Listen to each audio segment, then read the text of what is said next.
que é preciso para ser um advogado criminalista? Porque o dia que você dormir tranquilo e não pensar no teu cliente que está preso, você já não serve mais para isso. Porque você não está entendendo a responsabilidade. Não é? Sou criminalista de manhã, de tarde, de noite, não tenho folga, não tem momento que eu não sou criminalista. Embora desperte curiosidade e até mesmo um certo glamour por parte do público leigo, o criminalista precisa lidar muitas vezes com a falta de compreensão de sua atividade. Muitas vezes nós somos confundidos com a figura dos nossos clientes. Essa é uma realidade que não ocorre somente na mídia, infelizmente. Nós temos um poder judiciário pouco preparado também para compreender o exercício do direito de defesa. Superar os desafios e obter sucesso na área é algo que qualquer profissional da advocacia pode conseguir? Ou é preciso vocação? O conhecimento é a única ferramenta de trabalho que não sofre depreciação. E na advocacia, penso eu, nós precisamos de gente boa no mercado. Vaga tem. Advocacia criminal é para todos? Eu sou Hugo Vecchiato e você está no Pela Ordem, o podcast da OAB São Paulo.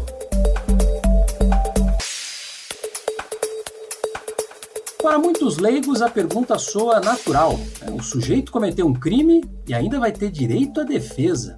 Para ser criminalista, além das questões técnicas da profissão e do mercado, o advogado, a advogada enfrentam outros desafios. Afinal, o criminalista e a criminalista lidam com a liberdade, um bem preciosíssimo. E vencer barreiras, desafios e obter sucesso na área é para qualquer um, para qualquer advogado, ou é preciso vocação? Para falar com a gente aqui no Pela Ordem, a respeito desse tema, Dr. Pedro Iocoi, advogado criminalista, mestre e doutor pela USP em Direito Processual Penal. Dr. Pedro, é um prazer recebê-lo. Obrigado, Hugo. Queria agradecer o convite. Eu acho que a advocacia criminal sofre, talvez mais do que os outros ramos da advocacia, com um preconceito um pouco provocado pela mídia, outro pouco provocado pela falta de esclarecimento e de educação da nossa população, da figura do advogado com a figura do seu cliente. Um advogado que pretende, que se presta a atuar na área criminal, ele tem que ter coragem. É isso aí, a gente já vai tratar disso em detalhes, inclusive essa relação com a mídia aí que é muito importante no dia a dia do criminalista. Também está conosco aqui o Dr. Rogério Cury, advogado criminalista, professor de Direito Penal e Prática Penal da Universidade Mackenzie, conselheiro seccional da OAB São Paulo. Doutor, é um prazer também tê-lo aqui no Pela Ordem. Olá, como vai, Hugo? O prazer é todo meu. O advogado criminal, muitas vezes, ele não é bem compreendido em alguns momentos. Mas o advogado criminal, eu tenho certeza que ele é o último amparo do direito do cidadão, em especial para garantir a liberdade desse cidadão, não é? E muitas vezes alguém disse, olha, o advogado criminalista, ele está defendendo aquele que confessou o delito. Na verdade, é que nós estamos a defender os direitos daquele indivíduo. Absolutamente nenhum direito de nenhum cidadão, seja acusado por delito ou não, pode ser mitigado no Brasil. E às vezes a luta não é só em defender o indivíduo, é mostrar aos órgãos do Poder Judiciário, às vezes ao Ministério Público, que o direito daquele indivíduo absolutamente nunca, absolutamente pode ser relativizado. E conosco também a doutora Ana Carolina Moreira Santos, que é advogada criminalista, vice-presidente da Comissão de Direitos e Prerrogativas da OAB São Paulo, também mestranda em Direito Médico. Doutora, um prazer tê-la aqui também na nossa bancada. Muito obrigada, Hugo. Para falar um pouco sobre a advocacia criminal, eu estava pensando, enquanto os colegas falaram, que embora a advocacia criminal, obviamente, seja anterior à nossa Carta Política de 1988, para que se compreenda o exercício profissional da advocacia criminal, eu entendo que é fundamental a gente entender a vontade da sociedade quando pede diretas já, quando dá vontade, então, do povo, vem a nossa Constituinte, que declara que a República Federativa do Brasil é um Estado democrático de direito. Então, eu acho que esse talvez seja um ponto de partida para essa conversa maravilhosa que a gente vai ter aqui. Eu já emendo, então, uma pergunta para a doutora. Eu comecei falando aqui na minha apresentação sobre vocação, né? Porque são muitos desafios que o criminalista enfrenta, né? Qual seria o perfil na tua avaliação desse profissional? Hugo, obrigada pela pergunta. Acho que é uma pergunta importante e a minha fala é no sentido de que eu não acredito em barreiras limitadoras para quem tem vontade de exercer a advocacia criminal. Eu não posso falar da trajetória de outras pessoas, eu posso trazer a minha. Logo no segundo ano de faculdade, me encantei pelas bases do direito penal e foi através dessa paixão que eu vim buscar a prática através de um estágio profissional num escritório de advocacia criminal. E dali eu não saí mais, Hugo. E dali eu não saio mais. Então, eu acho sim que a coragem é importante, eu acho que tem a questão da vocação também, mas o mais importante de tudo é a gente saber quais são as bases fundantes da nossa atuação profissional. E para isso a gente tem uma Constituição Federal que tem ali todas as respostas. E se aquilo faz sentido para você, como faz para mim, enquanto razão de ser, eu vou defender essa Constituição Federal. O meu exercício profissional é totalmente vinculado a isso e é por isso que eu exerço ainda a advocacia criminal, embora tenha que reconhecer que não é fácil exercê-la, né? Porque muitas vezes nós somos confundidos com a figura dos nossos clientes. Essa é uma realidade que não ocorre somente na mídia, infelizmente. Nós temos um poder judiciário pouco preparado também para compreender o exercício do direito de defesa ainda. Então, existem, sim, muitos desafios para o exercício dessa área do conhecimento, dessa área profissional, mas enfim, eu venho caminhando já há alguns anos e devo dizer que se alguém que estiver ouvindo queira vir para essa área, que venha, porque a satisfação pessoal é muito grande, isso passa a ser parte da sua própria existência, quando você tem compreensão dessas bases fundantes desse exercício, dessa atuação profissional. Legal. Agora, doutor Pedro, essa questão da coragem, né, de você ter a coragem, enfim, ter conhecimento dos instrumentos que a Constituição dá para o criminalista, a gente tem no Brasil um cenário ainda, trabalho duro ainda por parte do criminalista para fazer o judiciário entender. Hoje o processo penal você tem que enxergar ele sob a luz da Constituição, né, e não o contrário. O que o senhor traria de exemplo da tua atuação, alguma dificuldade que o senhor tenha enfrentado profissionalmente com um determinado juiz, um processo que dificultou ali o seu trabalho como advogado? Isso acontece? Bom, Hugo, acho que a gente tem diversas questões muito relevantes que estão sendo debatidas. Eu acho que a gente pode dar um destaque aqui para a questão da prisão em segunda instância e um ponto de crítica que vai aí da advocacia criminal para a advocacia pública, exatamente no fechamento dessas questões e na falta de discussão sobre essas questões. Mas é importante observar que o processo não transita em segundo grau, não porque a advocacia criminal não quer, ou porque nós queiramos que os nossos clientes permaneçam inocentados ou não julgados até os tardios julgamentos das cortes superiores. Não transita em julgado em segundo grau porque a Fazenda Pública não quer dar início à contagem de tempo do pagamento dos precatórios após o julgamento de segundo grau. Isso se empurra a dívida em muitos anos à frente. Acabamos de ter aí um calote no pagamento de precatórios, mais um calote no pagamento de precatórios, e ninguém discute essa questão. Para nós, seria bom um julgamento que se encerrasse em segundo grau e que só se levasse a terceiro grau ou ao STJ e ao STF, questões efetivamente relativas à aplicação das normas federais e da Constituição Federal. Se, para o cidadão, o processo só termina com o esgotamento das cortes superiores, é justo que a mesma regra se aplique àquele que está sendo processado por um crime. Não temos a prisão após o julgamento de segundo grau, não porque a sociedade não quer a prisão após o julgamento de segundo grau, mas porque toda vez que se propõe o encerramento do processo em segundo grau, o governo evita esta mudança para não pagar os precatórios imediatamente. Então não é uma questão de impunidade, é uma questão de quando vence a dívida pública. O que enfrentamos no dia a dia? Clientes desesperados por um determinado momento, com uma interpretação disforme da Constituição de que o processo transitaria em julgado ou de que eu poderia antecipar a pena com julgamento em segundo grau, porque o julgamento no STJ e no STF não discutem mais matéria de fato. Mas quantos casos, Hugo, e aí Ana Carolina e o Rogério podem concordar comigo, e tenho certeza que vão concordar, quantos casos nós não temos a anulação do processo inteiro pelo STJ e pelo STF porque foram descumpridas normas federais ou a Constituição, ou não foi assegurado o direito de defesa, de ampla defesa ao jurisdicionado. Então não é possível admitir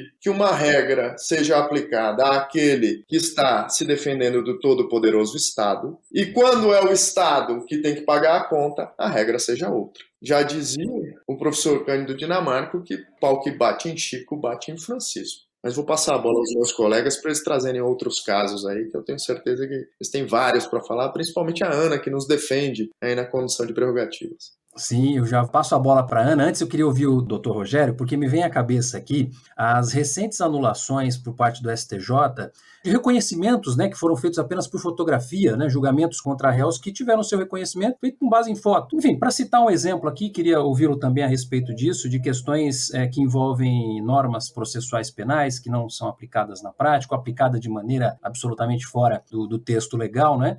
Eu acho bem colocado, mas veja o detalhe. Eu acho que o criminalista, em especial, ele vive hoje com um dilema e uma preocupação. Eu acho que nós temos uma doutrina, você citou, por exemplo, a questão do reconhecimento fotográfico. Nós temos uma doutrina dizendo que uma condenação criminal apenas por reconhecimento fotográfico não pode acontecer. A doutrina é muito clara. O que eu tenho visto bastante é que muitas vezes nós estamos vivendo um mini jurisprudencialismo. Eu quero dizer com mínimo jurisprudencialismo. Eu ignoro a decisão das cortes superiores e eu crio uma jurisprudência interna numa determinada corte e aquela determinada corte, ela julga conforme ela decidiu. Ou seja, eu já vi casos, certamente a Ana e o Pedro têm visto, eles falam, já é jurisprudência, por exemplo, dessa turma, já é jurisprudência dessa Câmara, julgarmos assim. E vão dizer depois que são os advogados, são as advogadas que abarrotam o Supremo Tribunal Federal com recursos, com habeas corpus. Mas é óbvio, diante de uma decisão contrária à jurisprudência do Superior Tribunal de Justiça ou Supremo Tribunal Federal, não há outro socorro ao cidadão. Nós precisaríamos, então, ter um maior alinhamento em coisas mais simples em matéria criminal. Eu vou dar um exemplo. Nós temos o acordo de não persecução penal, que entra em vigor por conta do pacote anticrime. A lei que entra em vigor, ela cria uma causa extintiva de punibilidade se você cumprir o acordo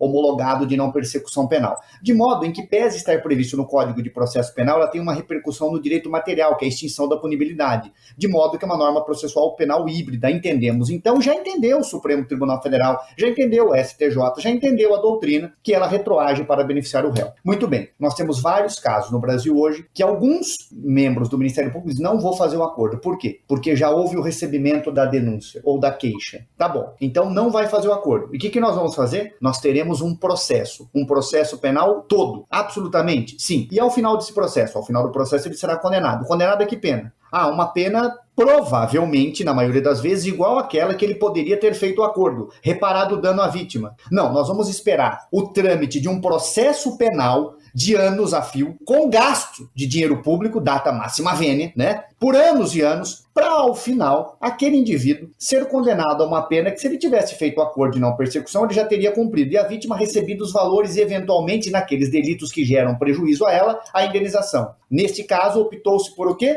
Por condenar o indivíduo, ele vai cumprir uma pena, eventualmente aquela que ele cumpria no acordo, e a vítima sabe o que ela vai receber? Não sei quando, nem sei se receberá. Por quê? Porque aí a vítima terá uma sentença condenatória, se houver o pedido de indenização por parte do Ministério Público, se o juiz reconheceu aquele valor, se transitou em julgado, aquela vítima vai ter que pegar aquele título, executar no cível para buscar bens, etc, daquele autor do crime. Então, eu não sei qual é o interesse de alguns membros do Ministério Público e da magistratura em não propor o acordo em casos claros, onde basicamente a pena será a mesma e a vítima terá o benefício de maneira mais rápida. Então, nós precisamos também ponderar. Mais do que eu entendo que, em realidade, o que se espera de uma autoridade é que ela tenha ponderação. Conhecimento técnico, sem dúvida, todas têm. Mas, além disso, nós precisamos ter proporcionalidade naquilo que nós fazemos. E nós precisamos ter esta visão um pouco mais ampla. Doutora Ana, eu queria ouvi-la também sobre a tua prática, né, o teu dia a dia e a forma como a doutora lida com situações mencionadas aqui, né, em audiência, com delegados. Acrescento aí nesse ponto, né, o fato de ser uma advogada criminalista, se isso de alguma maneira influencia também nesses casos. Eu acho que a advocacia criminal, ela de fato, por ela estar ao lado do réu, infelizmente também sofre os mesmos ataques que são dirigidos a essa cidadã e a esse cidadão, são sofridos pela advocacia no exercício do seu mistério. Quando a gente trata de prerrogativas profissionais da advocacia, nós verificamos que as piores hipóteses concretas de violação de prerrogativas profissionais ocorrem exatamente naquelas áreas do direito aonde nós temos maior vulnerabilidade de partes. A gente tem um sistema de justiça, embora a gente esteja falando aqui sobre toda sorte de crimes, né? Crimes de lavagem de dinheiro, o chamado colarinho branco,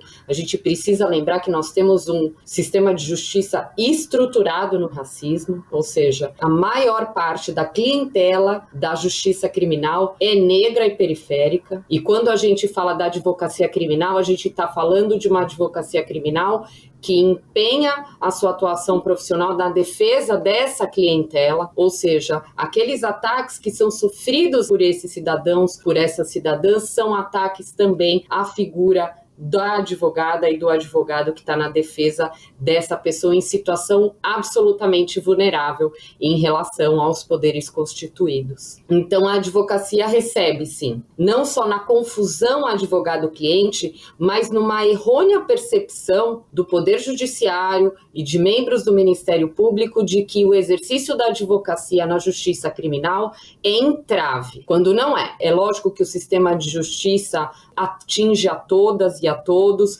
mas a gente precisa, sim, falar de quem é essa clientela do sistema de justiça. E agora eu me lembrei da segunda parte da sua pergunta, você falou de gênero. Quando eu iniciei na advocacia criminal, éramos poucas, Hugo. Hoje, eu acho que nós evoluímos muito. Nós vemos muitas mulheres advogadas criminalistas em atuação, mas vivemos ainda, da mesma forma como vivemos um sistema de justiça estruturado no racismo, esse sistema de justiça também está estruturado no patriarcado. Então, de fato, é um desafio a mais. Falando um pouquinho de mercado agora, queria ouvir vocês a respeito de perfis, né, de atuação do advogado e formas de prospectar clientes, se é interessante para o advogado criminalista também procurar um nicho e como conseguir, não é, se viabilizar economicamente falando aqui. Queria começar com o doutor Pedro. Obrigado pela pergunta, Hugo. Só queria voltar num tema que o Rogério falou, do excesso de recursos, que acho que é importante a gente falar. O Rogério coloca bem, a gente tem muita reclamação e um discurso foi repetido tantas vezes que acabou virando uma falsa verdade, de que os advogados criminalistas entopem os tribunais superiores de recursos e de que há muitos recursos no processo penal. Não é verdade isso. Na verdade, o que há é uma desobediência dos tribunais de segundo grau, principalmente dos tribunais de justiça regionais federais, em manter julgamentos em dissonância com as cortes superiores. E isso faz, evidentemente, que o advogado, observando a jurisprudência dos tribunais superiores, que ele leve essas questões aos tribunais superiores para ter um julgamento adequado dos seus representados. Em outras palavras, ou falando de uma forma um pouco mais direta ao nosso ouvinte, não é o advogado criminalista que recorre demais, são os tribunais de justiça e regionais federais que julgam em desacordo com os tribunais superiores, que não obedecem aos precedentes e forçam com que as defesas recorram aos tribunais superiores. Mais do que isso, um aumento, e aí existe um estudo empírico formulado pela Fundação Getúlio Vargas, um estudo empírico no aumento de habeas corpus nos tribunais superiores, que se deu exatamente com a instalação das defensorias públicas, que passaram a adotar política de combate aos julgamentos em dissonância com as cortes superiores. Não é a advocacia criminal que entope o sistema, quem entope o sistema são os tribunais que insistem em julgar diferente da jurisprudência consolidada ou da orientação que é dada pelos tribunais de sobreposição. Agora, falando um pouquinho de carreira, tema que eu gosto bastante, eu acho que a advocacia criminal tem muitos nichos. Tem um advogado criminal especialista em crimes dolosos contra a vida, que é aquele que atua no tribunal do júri. Tem os advogados criminais que são especialistas em acidentes de trânsito. Tem alguns advogados famosos aí por perseguir os acidentes que aparecem na televisão. Temos advogados que são os conhecidos, esses são os que eu mais gosto, que são os conhecidos porta de cadeia, não é que são os advogados que fazem aquele combate dia a dia na delegacia. Fiz muita grade, a Ana vai tirar sarro, vai falar que eu sou advogado Nutella, mas fiz muita grade, comecei a carreira num escritório perto da divisa de São Paulo com Taboão da Serra e eu só atendia ladrão de carro, era esse o meu nicho de mercado, então fiz muita grade, enfim. Tem nicho para todo mundo. O importante da advocacia criminal não é necessariamente escolher um nicho. Acho que o nicho, a carreira vai te levar. O cliente vai te procurar, vai te contratar e você vai acabar se especializando naquilo. Então, recomendações para o advogado que está começando. Estude muito, meu filho. Estude sempre. Esteja sempre antenado com o que está acontecendo. Segundo, fique indignado com as agruras humanas. Não é possível enxergar um sistema opressivo desse que nós temos contra jovens, pretos, pobres, da periferia e não se indignar. Então precisa se indignar, porque o dia que você dormir tranquilo e não pensar no teu cliente que está preso, você já não serve mais para isso, porque você não está entendendo a responsabilidade. Não é? Sou criminalista de manhã, de tarde, de noite, não tenho folga, não tem momento que eu não sou criminalista. Então acho que o importante para o advogado é ter muita vontade, ter muita indignação com tudo, estar antenado com o que está acontecendo, ter conhecimento. Temos o professor Rogério aqui para falar um pouquinho de estudo, de pós-graduação, de mestrado, de doutorado. Ah, mas aquele advogado seguiu uma trilha A e ele é advogado de grandes operações. Mentira, não existe curso para ser advogado de grandes operações. E para se destacar, acho que a primeira coisa que tem que fazer é estudar muito. Estude muito, meu filho, estude muito. A segunda coisa é trabalhe com muito amor. Ame o que você faz, faça com paixão. E aí a soma disso e muito mais vontade e tempo e estrada de terra vai fazer com que você alcance. Professor Rogério, eu queria ouvi-lo a respeito disso, a respeito da preparação acadêmica. Seria muito bom, muito bacana para os nossos ouvintes saírem daqui já com o motor quente para correr atrás. Um determinado dia, eu estava em Brasília, acho que era uma palestra, um evento, falando de lavagem de capitais. E aí um advogado levantou a mão e disse, olha, eu não vou atuar nunca em lavagem de capitais, eu nunca vou atuar em casos grandes, então eu acho que isso não vai me interessar. Porque eu acho que ninguém vai me procurar. Eu falei, isso é um problema. Mas como problema? Eu digo, e se te procurarem? Ele disse, se me procurarem, eu disse, se te procurarem e você não mostrar competência, eles nunca mais te procurarão, não só pelo caso de lavagem de capitais, como para nenhum caso que você atua. Esteja pronto, esteja preparado. E eu tenho dito isso. Eu digo que o conhecimento é a única ferramenta de trabalho que não sofre depreciação. E na advocacia, penso eu, nós precisamos de gente boa no mercado. Vaga tem. Não é uma preparação única conhecer a lei. É mais do que isto. É olhar onde essa lei será aplicada. Porque eu digo, todos, basicamente, partem de um mesmo local, banco de faculdade. Estudam com o mesmo professor, leem as mesmas obras. Aí eu pergunto, e qual será o seu diferencial? Esse é o ponto. E mais, multidisciplinariedade para que atuar na carreira. Hoje você talvez não seja um bom criminalista se não conseguir conhecer um pouquinho, ou pelo menos atuar em conjunto, em casos, por exemplo, de crimes tributários com tributarista, em casos de crimes previdenciários, com alguém que atua em direito previdenciário, temos que estar preparados. Aquele que quer atuar na área criminal, ele precisa entender toda a dinâmica do âmbito criminal. Eu acho que é importante esse aprofundamento. Ótimo. Doutora Ana Carolina, já agradecendo aqui a presença da senhora, eu queria abrir para suas considerações e também comentários a respeito dessa questão de se preparar, né, para ser um bom criminalista. Obrigada, Hugo. Em adendo a tudo que foi falado, volto um pouquinho nos anos aí, no início da minha atuação profissional, e lembro do exercício profissional naqueles crimes básicos do Código Penal.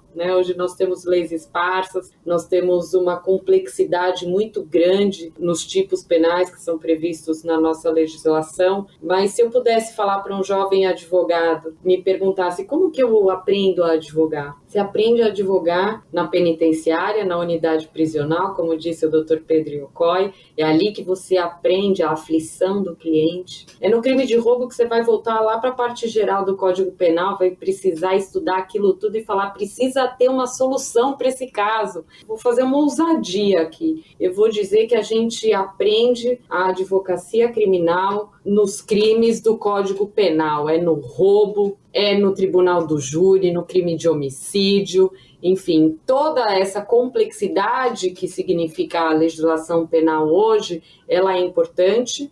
o estudo para que a gente possa compreender essas figuras típicas e bem defender os nossos clientes também é importante, mas eu preciso dizer que eu aprendi a advogar no tráfico de entorpecente, no crime de roubo, no acidente de carro, viu, doutor Pedro Yokoi? Embora não seja uma especialista, enfim, eu acho que é nesses crimes, né, nos crimes do dia a dia, onde a gente vai, de fato, despertar essa vocação ou esse trabalho contínuo, né, para que a gente, de fato, conheça a defesa criminal, para que a gente possa criar a linguagem própria do exercício profissional da advocacia criminal. Aí entra um outro cliente com outro perfil, a linguagem muda, a linguagem com o Poder Judiciário muda, você vai conversar com o promotor, já é outra, enfim. Isso é algo que só a prática vai trazer. Então, se eu pudesse dizer a uma jovem advogada, a um jovem advogado, por onde eu começo? Vai ali no cartório do Tribunal do Júri e se candidata a fazer um júri. Vai lá compreender o que é uma aflição de um tribunal de júri, onde a vida daquele cidadão vai estar de fato na sua mão. E júri é uma coisa assim, eu não acordei bem hoje. Não acordou bem, você pode entregar o teu cliente para a cadeia. Enfim, eu acho que o exercício da advocacia criminal, ele tem isso. E é por isso que é tão apaixonante, né, Hugo? Obrigada. Eu que agradeço, doutora Ana Carolina Moreira Santos, que é advogada criminalista, vice-presidente da Comissão de Direitos e Prerrogativas da OAB São Paulo e também mestranda em Direito Médico. Agradeço também aqui e abro para considerações finais o doutor Pedro Yokoi, que é advogado criminalista, mestre e doutor pela USP em Direito Processual Penal. Doutor Pedro, obrigado, viu? Hugo, eu gostaria de agradecer a toda a equipe de produção do podcast. Agradeço pelo convite para participar desse podcast ao lado de queridos colegas, Rogério e Ana. Coloco aí para o jovem advogado, para o advogado criminalista que está iniciando a carreira, para aquele advogado que também está revendo aí coisas da carreira, que existem algumas premissas aí para o trabalho de advogado criminalista. Primeira premissa, não transigir em momento algum com as suas prerrogativas, porque as prerrogativas não são do advogado. Eu não tenho direito a acesso aos autos, eu não tenho direito de ser recebido por uma autoridade porque o Pedro quer. Eu tenho esse direito porque, na verdade, eu tenho que estar lá exercendo o meu trabalho, exercendo uma boa advocacia com todos os atos que eu entender necessário para defender aquele que me contratou, para o qual eu fui constituído. Então, a prerrogativa não é do advogado, a prerrogativa é do jurisdicionado. Então, não transigam com as suas prerrogativas. Segundo ponto, não tenham medo de enfrentar as várias dificuldades no trato com as autoridades públicas. Se necessário, convoquem, solicitem o apoio da Comissão de Prerrogativas, o apoio da Ordem dos Advogados. Juntos somos mais fortes. Terceiro, não deixem em momento algum de se atualizar. Um advogado que conhece bem o seu ferramental vai fazer um trabalho de forma adequada, vai defender integralmente os direitos do seu cliente. E aí o último ponto, né? Faça tudo isso com muita paixão, com muita vontade. A advocacia não é um meio para alguma coisa, a advocacia é o fim. Obrigado. Muito obrigado e agradeço também ao Dr. Rogério Cury, advogado criminalista, professor de Direito Penal e Prática Penal da Universidade Mackenzie, conselheiro seccional da OAB São Paulo. Dr. Rogério, também um prazer tê-lo aqui no Pela Ordem.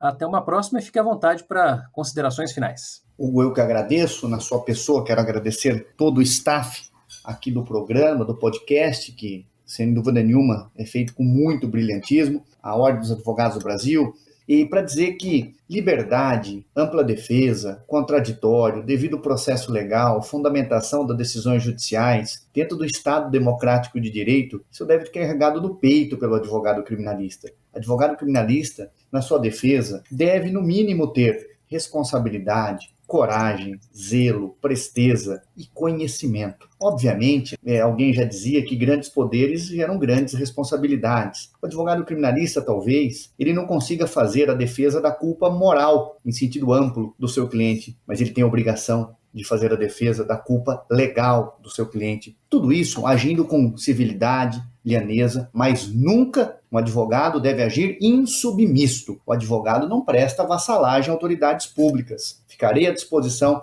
para uma próxima. Forte abraço. Eu agradeço então aos nossos convidados e já convoco você, ouvinte, para acompanhar na semana que vem um episódio sobre violência no ambiente digital. Vamos tratar de revenge porn ou pornografia de vingança.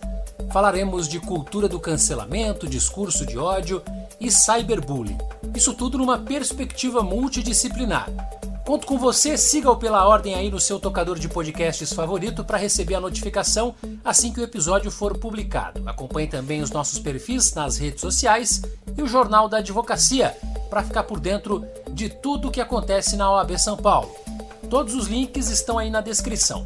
Pela Ordem é uma realização da Quero Ouvir Podcasts para a OAB São Paulo. A produção é da Jéssica Bernardo, a finalização é de Ogart Santos e a apresentação é minha, Hugo Vecchiato. Até o nosso próximo episódio, sempre às quartas-feiras. Grande abraço!